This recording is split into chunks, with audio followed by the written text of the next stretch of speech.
Communication, marketing, recrutement. Vos besoins ont des solutions vidéo avec Décideur TV, le studio.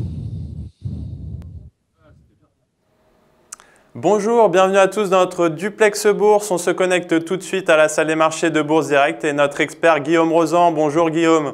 Bonjour Jean-François. On commence avec Wall Street qui a clôturé en baisse hier soir.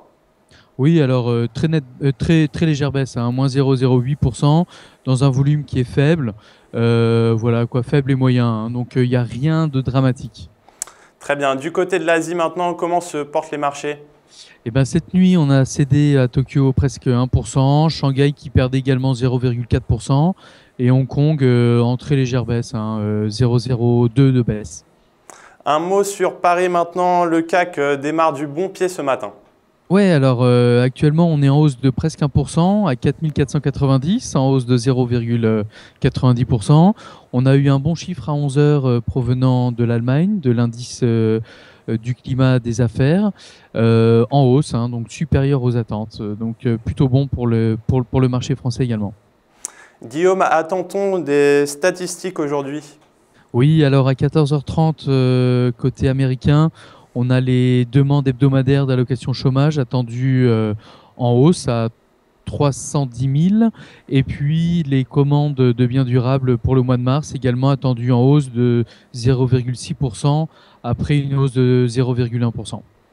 Pour l'analyse technique maintenant, quels sont les supports et résistances à surveiller aujourd'hui?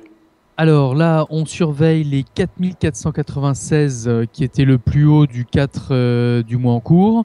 Si on arrivait à franchir cela avec de bons chiffres économiques tout à l'heure, macroéconomiques, on pourrait tendre vers les 4520, voire 4530.